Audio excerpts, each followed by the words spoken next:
What is good, guys? It's Rey-Jay back with another video. And in this one, I wanted to break down what's going on with Tesla, SPY, Nvda, the QQQ, and a couple of other tickers. I'm going to break down what's happening with the economic calendar thus far, what's going on with the other pieces of news affecting the markets.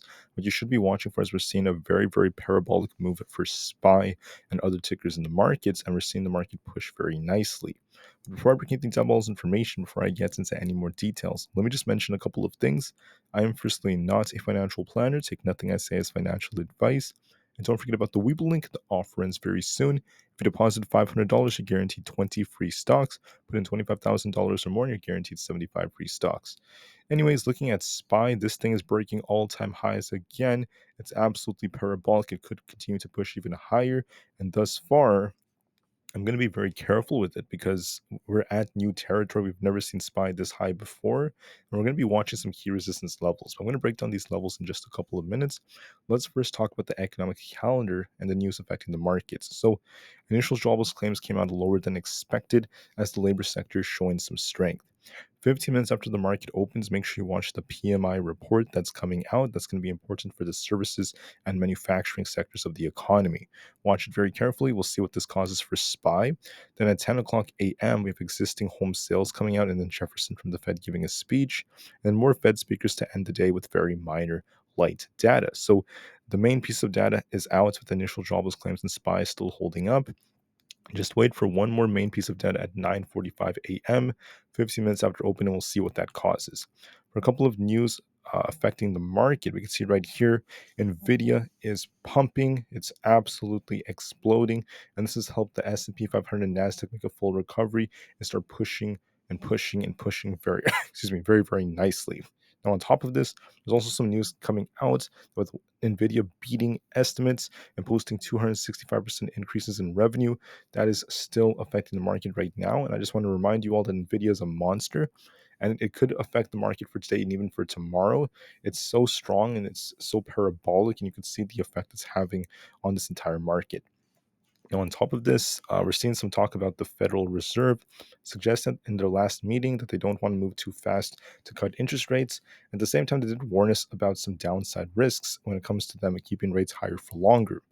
On top of this, Boeing is replacing the leader of its 737 MAX program after part of a plane blew out on an Alaskan airline flight in January. This had to do with a hardware malfunction.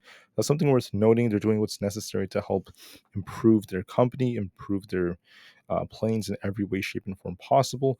They're doing this right now to find its footing amongst these malfunctions. And finally, the IRS is getting more skeptical about corporate jets. They said that they're going to be conducting 3 or 4 dozen audits on corporate jet usage. Something worth noting. I'm just seeing this on headlines. Now let's talk about some earnings. We just had Moderna, Fiverr, Wayfair, and just a few others. I'm going to talk about their earnings in just a minute. And after the market closes today, we have Carvana and a few others. Everything is quite minor, nothing too crazy. So let's start off with Wayfair. They beat on earnings. They're running very, very nicely. Their net revenue is $3.1 billion, beating on EPS and revenue. So far, so good. And revenue is up 0.9%. Now, their gross profits are also up 30%. So this is actually very good for them at $944 million. So we had some good earnings by them, and their guidance was looking pretty decent. So this is why Wayfair is up quite nicely. Fiverr, on the other hand, is down because it missed on revenue estimates for Q4. Not the best of things you want to hear. Although their revenue was up 10.1%, it did miss on some estimates, and EPS was just so-so. So overall, not the best of stuff for them. Then we have Moderna, which actually had a surprisingly decent profits, despite the fact that we're in a very different situation now relative to like the pandemic period. Basically, we had 55 cents for EPS, which may not be comparable to a loss of 97 cents expected, with revenue being a nice beat at $2.8 billion. So not bad whatsoever for them. And then when it comes to their guidance, that was so-so from what I was looking at. They're seeing some fruits of productivity that they're very happy about. And right here, they have a full year guidance of about $4 billion. That includes revenue from its vaccines. So far, so good. Not too bad from them. And they're going to try to reduce expenses thus far. So pretty good earnings. I would say this was pretty good overall. If you're interested in playing this is something worth noting. So that's it for earnings and the couple of factors affecting the markets. What do I see on SPY? Let me talk about the charts now. So SPY is parabolic. If you held calls overnight, congratulations, you're going to make insane money if you had bought right here. In my opinion, I think that we're going to be watching resistance at 504.5 ish around there. If that breaks, I'm going to be watching 505 to 505.5. And above that, we have 507. And then we have, like, I'm just going to call it resistance as we get closer to 510. For support, make sure you watch 503.5, followed by 502. And then we have 501 below that. In my opinion, I just want to call out that SPY is in a new all-time high. It's been pushing like crazy. It also has a gap that is formed, so I want to be very careful with this. When this opens, I might just take some, I would take profits off if I was holding overnight, and then I would just wait and see how it reacts to the 505 range. Do we break past it to get to 507, or do we end up rejecting to come down and we end up filling this gap at like 501 before we try to bounce again? I'd be very careful. I want to warn you guys about that. So do I think SPY's bullish overall? Yes, it is. Even if we do come back down to fill this gap, we could still bounce and continue to uptrend. It's still parabolic. It's still very strong. So we'll just have to see how it reacts. But overall, guys, the trend is bullish. Do we reject off 505, come down, fill the gap at 501, then bounce and start pushing up again? Or do we just continue to squeeze from here? Right now, it is pushing. It looks like it's going to try to push higher. So it might just get close to 505, and we'll have to see how it reacts to that. So overall, it's bullish. It's bullish. There's nothing bearish about this. I would be careful if you try to short this. Wait and see how it reacts. My gut does tell me it's going to push a little higher, but then be careful, guys, because we're at new all-time highs, and 505 is going to be in this zone of resistance to be watching for. Onto the triple Q. As predicted, we're approaching this trend line of resistance. We're going to be watching to see how it reacts to this, basically this 434 area. Do we break out of this and start pushing for 438, 436, and then 438? Or do we reject off this trend line and come back down to fill this gap at 431 before we try to bounce again? So we'll have to wait and see. The QQQ is approaching this resistance. It is kind of shuffling in the 434s. So watch it very carefully. Overall, though, this trend is still, it could still be bullish, though, this trend that it's on, because even though, we have this downtrend here, we are breaking out here. Do we establish a lower high, then break out of this? You got to be watching for that to turn even more bullish.